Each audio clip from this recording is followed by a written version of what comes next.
శ్రీ విష్ణు రూపాయ నమశివాయ. నాగుల చవితి కానీ, నాగపంచమి కానీ, సుబ్రహ్మణ్య షష్ఠి కానీ ఇలాంటి పండగలు ఏవైనా రాగానే కొంచెం సాంప్రదాయం తెలుసున్న వాళ్ళందరూ ఏమి చేస్తారంటే పుట్టల దగ్గరికి వెళ్ళి పాలు పోయడం, అలాగే అక్కడ చిమ్మిలి అని చిన్న చిన్న బెల్లంతో చేసిన ఉండలు ఆరగింపు పెట్టడం, నాగుల బట్టలు తీసుకువెళ్ళి ఆ పుట్టల మీద కప్పడం అలాంటివి చేస్తూ ఉంటారు. అలాగే చెట్ల కింద నాగప్రతిష్టలు ఉంటాయి కదా, ఇదిగో ఇక్కడ నేను చూపిస్తున్నట్టు, అక్కడికి వెళ్ళి పాలు పోస్తారు. ఇవి చేయగానే ఇంకొకడు ఎవడో టీవీలోకి వచ్చి, అంటే మన హిందువుల పండగల్ని టార్గెట్ చేసేవాళ్ళు ఉంటారు కదా, ఎవడో ఒకడు వచ్చి ఏమంటే పాము ఎక్కడైనా పాలు తాగుతుందా అని చెప్పి ఒక పాముని తీసుకొచ్చి ఒక చిన్న బౌల్లో పాలు పెట్టి తాగిద్దామని చూడండి, పాము పాలు తాగట్లేదు. అలాగే పాము ఎక్కడైనా చిమ్మిలి ఉండలు తింటుందా అని చెప్పి పాముకు పెట్టి, ఇలాంటివన్నీ మూఢనమ్మకాలు హిందువులకి అని చెప్పి ఒక పెద్ద ఉపన్యాసం ఇస్తాడు. ఇంకొకడు వచ్చి నాగప్రతిష్టల మీద పాలు పోసేస్తున్నారు, ఆ పాలు అలా కిందకి వెళ్ళిపోతున్నాయి, ఎందుకు ఆ పని, తీసుకెళ్ళి ఏ అనాథాశ్రమంలోనే ఇవ్వచ్చు కదా అంటాడు. ఇవన్నీ వింటే మనకి అవును నిజమే కదా ఇవన్నీ అనిపిస్తుంది, అంతే కదా. కానీ ఒక్క లాజిక్ ఆలోచించండి, ఈ సాంప్రదాయాన్ని అంతటినీ మనకి మన ఋషులు ఇచ్చారు. అంటే పాము చిమ్మిలుండలు తింటుందా లేదా, అలాగే నాగుల బట్ట కప్పితే దాన్ని తీసుకువెళ్ళి బట్టలు కుట్టించుకుంటుందా లేదా, ఇవన్నీ మన ఋషులకి తెలియవండి. మన ఋషుల కన్నా గొప్ప సైంటిస్టులు వీళ్ళందరూ. మన ఋషులు లక్షల సంవత్సరాల క్రితం ఇప్పుడు విమానాల కన్నా అడ్వాన్స్డ్గా ఉన్న పుష్పక విమానాలను తయారు చేసుకుని తిరిగారు. భరద్వాజ మహర్షి రాసిన విమాన సంహితనైతే ఇప్పటికి ఎవరు డీకోడ్ చేయలేకపోయాడు. అందులో విమానాన్ని రివర్స్ గేర్లో ఎలా నడపాలి అవన్నీ రాశారు మహర్షి. ఆ పాటి ఋషులకి పాము ఏం తింటుందో ఏం తిందో తెలీదా? మరి అయితే ఎందుకు పెట్టారు ఆ సాంప్రదాయము? ఈరోజు వీడియోలో వాటన్నిటికీ సమాధానాలు చూద్దాం. అవి మన తర్వాతి తరానికి అందాలి. వాళ్ళు ఎవరైనా క్వశ్చన్ చేస్తే వాళ్ళు సమాధానం చెప్పగలగాలి, అందుకే వీడియో. అందరికీ నమస్కారం. మన భారతీయ సనాతన ధర్మం గురించి, ఈ దేశంలోని మహనీయుల గురించి, ఆలయాల రహస్యాల గురించి ఎంతో పరిశోధన చేసి ఈ ఛానల్ని మీకు అందిస్తున్నాం. సబ్స్క్రైబ్ చేసి పక్కనే ఉన్న బెల్ ఐకాన్ని క్లిక్ చేయండి. ఇది మీకు తేలిగ్గా అర్థం అవడానికి మీకు ఒక జరిగిన సంఘటన చెప్తాను. హైదరాబాద్ దగ్గర హుమ్నాబాద్ అనే ఒక ప్రదేశం ఉంది. హైదరాబాద్ నుంచి ఒక 4 గంటల జర్నీ అనుకుంటా. అక్కడ మాణిక్యనగర్ అనే చోట మాణిక్య ప్రభు అనే ఒక మహనీయులు నివసించారు. ఆయన కలియుగంలో దత్తాత్రేయ స్వామికి 3వ అవతారం. శ్రీపాదవల్లభ స్వామి, నృసింహ సరస్వతి స్వామి తర్వాత అవతారం మాణిక్య ప్రభు. ఇప్పటికే అక్కడ ఆయన సంస్థానం ఉంది, పెద్ద కోట. అలాగనే ఆయన సమాధి కూడా ఉంది, చాలామంది వెళ్తూ ఉంటారు.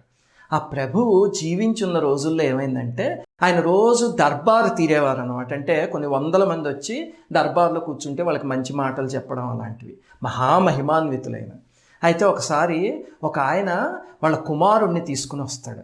స్వామి, మా అబ్బాయికి పెళ్లి కావట్లేదు, మీరు ఆశీర్వదించాలి అని. అంటే ఉండండి అని చెప్తారు ఆయన. అంటే సరే అని చెప్పి వాళ్ళు అక్కడే ఉంటారు. పక్క రోజు మళ్ళీ తీసుకొస్తే ఉండమంటున్నానుగా, ఉండండి అంటారు. అలా ఒక 1 నెల రోజులు గడిచిపోతుంది. ఈయన పట్టించుకోరు మాణిక్య ప్రభు, వాళ్ళు అక్కడే ఉంటారు మాణిక్యనగర్లో. ఒకసారి ఏమవుతుంది, ఆ బ్రాహ్మణ యువకుణ్ణి పాము కాటేస్తుంది. వేసి పాప ఇంకా నొరగలు కక్కేసుకుంటూ గిలగిలగిలగిలా కొట్టేసుకుంటూ ఉంటే అప్పుడు పరిగెత్తుకుని మాణిక్య ప్రభు దగ్గరికి తీసుకొస్తారు. అప్పుడు ఆయన దర్బార్లో ఉంటారు. చూసి ఏమైందంటే, స్వామి పాము కరిచింది, చనిపోయేలా ఉన్నాడు అంటారు. చూస్తే అప్పటికే రంగు మారిపోతూ ఉంటాడు. దాంతో ఆ తండ్రి వచ్చి కాళ్ళ మీద పడి, మీ ఆశీర్వాదం కోసం వచ్చాను స్వామి, వివాహం కోసం అని. ఇప్పుడు చూస్తే బిడ్డే బతికేలా లేడు, ఎలాగైనా కాపాడండి అని కాళ్ళ మీద పడతాడు. అప్పుడు మాణిక్య ప్రభు కళ్ళు మూసుకుని ధ్యానంలో కూర్చుని, ఇతన్ని కరిచిన పాము సంగమం దగ్గరికి వెళ్తోంది, ఎవరైనా సంగమం దగ్గరికి వెళ్ళి అతన్ని కరిచిన పాముని మాణిక్య ప్రభు పిలుస్తున్నారు అని 3 సార్లు చెప్పండి, వస్తుంది, ఇక్కడికి వెళ్ళి తీసుకురండి అంటారు. అక్కడ ఉన్న వాళ్ళందరూ నవ్వుతారు, ఇదేమిటి పాము ఎక్కడైనా పిలిస్తే అలా వచ్చేస్తుందా అని. అంటే వాళ్ళందరూ ఆయనకి శిష్యులే. కానీ చూడండి, ఇదే విశ్వాసానికి పరీక్ష. ఇలాంటివి వచ్చినప్పుడు నిలబడగలిగితే అప్పుడు ఆ గురువుకి నిజమైన శిష్యుడు అనిపించుకుంటారు, ఎవరు వెళ్ళరు. అప్పుడు ప్రభు దగ్గర కాగడాలు పట్టుకునే ఒక అతను ఉంటాడు.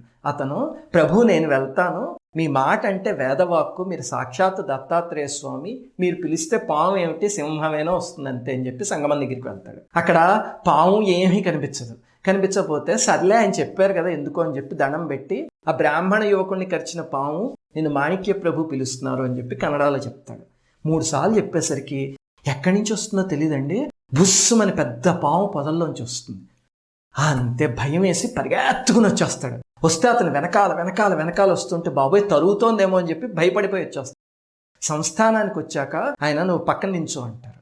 అంతే. పాము అలా రాగానే ఉత్తరీయం తీసి అక్కడ వేసి దానిపైన కూర్చో అంటారు. అంతే బుద్ధిగా అక్కడ కూర్చుంటుంది. ఆ తర్వాత ఆయన ఏదో ప్రక్రియ చేసి మొత్తానికి చనిపోయిన అతన్ని బతికిస్తారు, అది వేరే విషయం.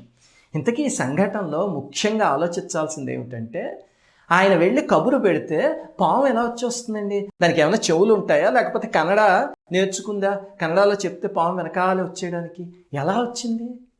అది కానీ మనం ఆలోచించగలిగితే ఆ టెక్నాలజీ ఏమిటి మన మహనీయులు కనిపెట్టింది అని, అప్పుడు నాగుల చవితికి ఇవన్నీ ఎందుకు చేస్తున్నామో అర్థమవుతుంది. ఇప్పుడు దాని గురించి చూద్దాం. మనకి సృష్టిలో 8 సర్పశక్తులు ఉన్నాయి. సర్పశక్తులు అంటే అవి పాములు కాదు, వర్చువల్ పవర్స్. అవి ఏమిటి అంటే అనంతుడు, వాసుకి, శేషుడు, ఈ 3 సాత్వికమైన సర్పశక్తులు. ధనంజయుడు, శంఖపాలుడు, ఐరావతుడు, ఈ 3 రాజసికమైనవి. అలాగనే తక్షకుడు, కర్కోటకుడు, ఈ 2 తామసికమైనవి. మొత్తం ప్రకృతిలో 8 శక్తులు ఉన్నాయి. మనకి ప్రపంచంలో కొన్ని లక్షల కోట్లు పాములు ఉన్నాయి కదా. ఈ పాములన్నీ కూడా ఏదో రకంగా ఈ 8 శక్తుల యొక్క హైరార్కీకి సంబంధించినవి. పాములన్నీ మీరు ప్రపంచంలో ఏ పామును తీసుకున్నా సరే ఆ పాము ఈ 8 ఒక దానికి చెంది ఉంటుంది ఖచ్చితంగా. ఇప్పుడు ఇంతకీ మాణిక్య ప్రభు చేసింది ఏమిటంటే, ఆయన దత్తాత్రేయ స్వామి అవతారం కాబట్టి తన ఆధ్యాత్మిక శక్తితో ఆ 8 ఒక దాన్ని ట్రిగ్గర్ చేశారు. చేస్తే దాని ద్వారా ఈ పాము ఆదేశింపబడి ఆయన వెనకాలే ఎక్కడికి రమ్మంటే అక్కడికి వచ్చింది, ఏం చేయమంటే చేసింది. అది అక్కడ జరిగింది. సరే, అయితే ఇంతకీ మనం అలా చేసుకోవాలంటే ఏం చేయాలి? మనం కూడా ఆ 8 శక్తులు మనకి రెస్పాండ్ అయ్యేలా చేయాలనుకోండి. అప్పుడు ఏం చేయాలి? ఒక మార్గం ఏమిటంటే ఉపాసన చేయడం. ఇప్పుడు పావుల నర్సయ్య గారు ఉన్నారు, ఆయన అలా ఉపాసన చేసి ఆ 8 శక్తుల్లో ఒక శక్తి ఆయనకి రెస్పాండ్ అయ్యేలా చేసుకున్నారు. అందుకే ఎక్కడైనా పాము కరిస్తే పావుల నర్సయ్య గారు ఫోన్లో మాట్లాడినా సరే ఆ విషయం దిగిపోయేది అని చూసిన ప్రొఫెసర్స్ కూడా చాలామంది ఉన్నారు. మా నాన్నగారు కూడా చూశారు అది ఖచ్చితంగా. అలా ఎలా జరుగుతుంది అంటే ఇదిగో దీనివల్ల. మరి మనలాంటి వాళ్ళకి ఎలాగా వశం అవుతాయండి? మనం ఏమైనా పావుల నర్సయ్య గారిలో కూర్చుని ఉపాసన చేయగలమా అంటే దానికోసమే ఈ ఆరాధన పెట్టారు. అంటే ఇప్పుడు మీరు ఈ చిన్న చిన్న పావుల్లో లేకపోతే ఈ నాగప్రతిష్టంలో పూజిస్తున్నారు కదా, ఈ పూజిస్తున్నది యాక్చువల్గా మీరు దీన్ని పూజించట్లే, దీని ద్వారా దాన్ని పూజిస్తున్నారు. ఆ కంటికి కనబడని శక్తిని ఈ కంటికి కనబడే దాని ద్వారా పూజిస్తున్నారు. అంటే ఇది ఎలా సాధ్యం అండి? ఇదంతా కొంచెం కన్ఫ్యూజింగ్గా ఉంది కదా, జాగ్రత్తగా వినండి. ఇది స్పిరిచువల్ టెక్నాలజీ, స్పిరిచువల్ సైన్స్.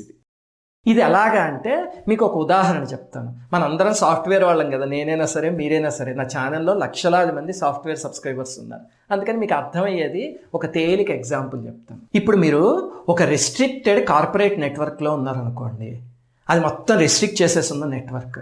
మీరు ఒక వెబ్ సర్వర్ని యాక్సెస్ చేయాలంటే, అంటే ఇంటర్నెట్ని యాక్సెస్ చేయాలనుకోండి, మీరు ఈ రెస్ట్రిక్టెడ్ నెట్వర్క్ నుంచి చేయగలరా? చేయలేరు. ఏమవుతుంది? మీ రిక్వెస్ట్ డినే అయిపోతుంది, పైకి వెళ్దాం మీ నెట్వర్క్లోంచి, అంతే కదా. మరి ఎలాగండి యాక్సెస్ చేయాలంటే, మీ ఐటీ అడ్మిన్ తీసుకొచ్చి చక్కగా ఓ వెబ్ గేట్వేనో ఒక ప్రాక్సీనో మధ్యలో కాన్ఫిగర్ చేసాడు అనుకోండి, అప్పుడు ఏమవుతుంది? మీ అందరి రిక్వెస్ట్లు ఈ ప్రాక్సీకి వెళ్తాయి. ఇక్కడి నుంచి ఆ సర్వర్కి వెళ్ళి అక్కడి నుంచి రెస్పాన్స్ తెచ్చుకుంటుంది, అంతేనా? ఇది మనందరికీ తెలుసుందే కదా, ప్రతిరోజు మన ఆఫీసులో చేసే పని. ఇదే టెక్నాలజీ అండి, సేమ్. మనము రెస్ట్రిక్టెడ్ నెట్వర్క్స్ మన జీవితాలు. అంటే మనం మన శరీరం అనే పరిమితిలో ఉన్నాం. ఈ నాగశక్తులన్నీ మన కంటికి కనిపించకుండా స్పేస్లో, ప్రకృతిలో ఉన్నాయి. మరి మనం ఈ పరిమితిలో ఉన్న వాళ్ళం దానికి ఎలా కనెక్ట్ అవుతాం? మామూలుగా అయితే మనం కనెక్ట్ అవ్వలేం. అందుకే మధ్యలో ఒక ప్రాక్సీ తెచ్చిపెట్టుకుంటాం. అవే ఈ నాగారాధన అనమాట. అంటే పాము పుట్ట దగ్గరికి వెళ్ళి పావును ఆరాధించడమేనా, లేకపోతే ఈ నాగప్రతిష్టలను ఆరాధించడమేనా? ఇవి చేస్తే దాని ద్వారా మన రిక్వెస్ట్ అక్కడికి వెళ్తుంది. ఇది ఒక ప్రాక్సీ అనమాట మధ్యలో. అంటే ఇప్పుడు పాలు పోస్తే ఈ పాము తాగుతుందా, చిమిలుండ పెడితే ఈ పాము తింటుందా, నాగులు బట్ట ఇస్తే అదన్నా బట్టలు కుట్టించుకుంటుందా అంటే ఈ పాము చేయదు. కానీ ఆ 8 శక్తులు ఏవైతే ఉన్నాయో వాటిని ఎలా సంతృప్తిపరచాలో మన ఋషులు కనుక్కొని ఆ సేవలన్నిటిని వీటికి చేయమన్నారు. వీటికి చేస్తే వీటి ద్వారా అవి సంతృప్తి పడతాయి అన్నమాట. ఇందాక నేను చెప్పిన ప్రాక్సీ ఎగ్జాంపుల్. ఇదే ప్రక్రియ మనం దసరాల్లో కూడా సువాసిని పూజ, కన్యా పూజ చేస్తాం కదా. ఏమంటే ఆ సువాసిని అన్న అమ్మవారా అంటే, అమ్మవారి శక్తి ఏదైతే ఉందో మనం అందుకోలేనిది, ఆ శక్తికి దసరా సమయంలో ఈ కన్యో, ఈ సువాసన ప్రాక్సీ కింద పనిచేస్తుంది మనకి. అదే టెక్నాలజీ ఇక్కడ యూజ్ చేసేది. అర్థమైందా? ఇప్పుడు ఇది వినగానే మీకు ఒక అనుమానం వచ్చేస్తుంది, ఎందుకంటే సాఫ్ట్వేర్ వాళ్ళు కదా. పోన్లేండి, ఇదంతా బాగానే ఉంది, మరి మాణిక్య ప్రభువో లేకపోతే పావుల నర్సయ్య గారో వీళ్ళందరూ ఈ పుట్ల దగ్గరికి వెళ్ళి నాగుల చవితికి నాగపంచమికి పాలు పోసారా, మరి వాళ్ళు ఎలా యాక్సెస్ చేయగలిగారు అనిపిస్తుంది కదా. ఇప్పుడు మీ ప్రాక్సీయో వెబ్ గేట్వేయో ఉన్నాయనుకోండి, వాటిని మీరు ఎక్కడ డిప్లాయ్ చేస్తారు? ఒక డిఎంజీలో డిప్లాయ్ చేస్తారు, అంతేనా? అంటే డీమిలిటరైజ్డ్ జోన్ అని.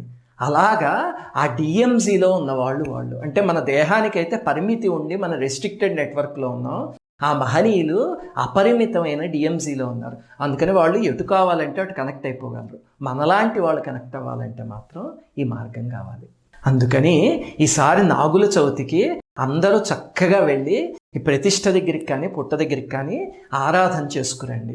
అలాగే ఒకటి గుర్తుపెట్టుకోండి, నాగుల చవితి అంటే ఏదో ఆడాళ్ళ పండగ, మా ఆవిడ వెళ్తుందండి ఇలా అనే మగవాళ్ళు చాలామంది ఉన్నారు. అది మాత్రం మర్చిపోండి. ఉపాసన చేసే ప్రతి వాడికి ఈ శక్తి అవసరం. అసలు పాము పుట్ట వరకు వెళ్ళక్కలే, మన దగ్గరే ఒక పుట్ట ఒక పాము ఉన్నాయి. ఏమిటి చెప్పండి? ఈ పుట్టే మన శరీరం. చూడండి, 9 రంధ్రాలు ఉంటాయి ఇందులో. అలాగే ఇందులో నిద్రాణంగా ఉన్న పాము ఏమిటి? కుండలిని శక్తి. మీరు ఏ సాంప్రదాయం తీసుకున్నా, ఏది చేసినా, లలిత సహస్రనామం చేసినా, విష్ణు సహస్రనామం చేసినా, చివరికి మీ కుండలిని శక్తిని జాగృతం చేయడానికే కదా మీరు చేసే ఉపాసన. అదే ఈ నాగుల చవితి ఉపాసనలో కూడా జరుగుతుంది. అందుకని మీరు సకుటుంబంగా వెళ్ళి చక్కగా చేసిరండి. అందులో నామోషి పడాల్సింది ఏమీ లేదు. నాగప్రతిష్ఠ దగ్గరికి వెళ్ళి చక్కగా పాలు పోయండి. పోయిగానే మీకు ఇంకొక అనుమానం వస్తుంది, వాడు ఎవడో వస్తాడు, అప్పుడు వచ్చి చూసి అదేమిటి పాలన్నీ ఇలా వేస్ట్ చేసేస్తున్నారు, చక్కగా ఏ అనాథ పిల్లవాడికో ఇవ్వచ్చు కదా అంటారు. అంటే ఒక రకంగా అది నిజమే. అంటే ఇప్పుడు ఒక అనాథ పిల్లలకి పాలు లేని వాళ్ళు బోల్డు మంది ఉన్నారు, వాళ్ళకి పాలు ఇవ్వచ్చు. కానీ దానికోసం మీరు పోసే అరగ్లాసు పాలు ఆపుకోకల్లా, మీరు తినే పిజ్జా ఉంటుంది, లేకపోతే December 31 రాత్రి మీరు ఖర్చు పెట్టే 10,000 ఉంటాయి చూడండి, వాటిల్ని ఉపయోగించి ఆ పేద పిల్లవాడికి పాలు ఇవ్వండి. దానికోసం మీ పూజ మానుకోవడం ఎందుకు? ఆ చెప్పేవాళ్ళు అలాగే చెప్తారు. ఇప్పుడు మీ దగ్గరికి ఏమీ చదువుకున్న కుర్రాడు వచ్చి మీరు మామిడి చెట్టు కింద బకెట్తో నీళ్లు పోస్తున్నారు అనుకోండి, పోస్తుంటే అదేమిటండి అలా నీళ్ళన్నీ పారబోసేస్తారు అనవసరంగా అన్నాడు అనుకోండి, అప్పుడు మీరు ఏమంటారు? ఒరే సన్నాసి, నువ్వు వెళ్ళి బాటనీ చదువుకోరా పెద్ద అయ్యాకను, బకెట్తో ఇక్కడ నీళ్లు పోస్తే ఇక్కడ రూట్స్ అని ఉంటాయి, అవి తీసుకుని వెళ్ళి వాటిని పైకి ఇస్తాయి ఆ పళ్ళకి. అంటే అలా ఎలా ఇస్తాయి నీళ్ళు ఇక్కడి నుంచి ఆ పైకి అని అడుగుతాడు వాడు. పోయి బాటనీ చదువుకోరా అంటారు, అంతేనా? అలాగే మన ఋషులు చెప్పిన స్పిరిచువల్ సైన్స్ ఉంది, అది తెలుసుకుంటే, మంత్ర సాధనలు చేస్తే అప్పుడు ఇవన్నీ అక్కడికి ఎలా చేరతాయి అనేది తెలుస్తుంది. అప్పటి వరకు ఋషులు చెప్పిన దాన్ని పాటించిందంటే, ఆ రీజనింగ్ అనేది పాటిస్తూ ఉంటే తర్వాత అర్థమవుతుంది. ఇప్పుడు వీడియో ముగించే ముందు 2 విషయాలు చెప్పి ముగిస్తా. మొట్టమొదటిది ఏమిటి అంటే, ఈ పాలు లీటర్లు తీసుకువెళ్ళి పుట్టలో పోసేయకండి. పాపం అసలే వర్షాకాలం, ఆ పాములకి అందులో ఉండడానికి బురద అయిపోయి చాలా ఇబ్బందిగా ఉంటుంది. అందుకని పాలు తీసుకువెళ్ళి పుట్ట దగ్గర ఆరగింపు పెట్టండి, లేకపోతే ఒక నాగప్రతిష్ఠ ఉంటే దాని మీద కొంచెం పోయండి. అంతేకాని పుట్టల్లో తీసుకెళ్ళి లీటర్లు పోసేసి ఇంకా పాము అందులో నివసించగలదా చెప్పండి? అలా హింస పెట్టకండి. రెండవది, ఎప్పుడు ఆ పుట్టల దగ్గరికి తీసుకువెళ్ళి బాణసంచా కాల్చకండి.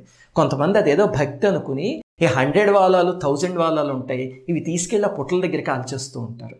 ఏమండి, పాముకి మంట ఎంత భయం, సామాన్యంగా అన్ని జంతువులకి అంతే కదా. మరి అలాంటప్పుడు వాటిని ఎందుకండి హింస పెట్టేయడం అవన్నీ కాల్చి? అక్కడికి వెళ్ళి మీరు చేయాల్సిన ఆరాధన చేసుకోండి, సాత్వికంగాను చేసుకుని ఆ అనుగ్రహాన్ని పొందండి. శ్రీమాత్రే నమః.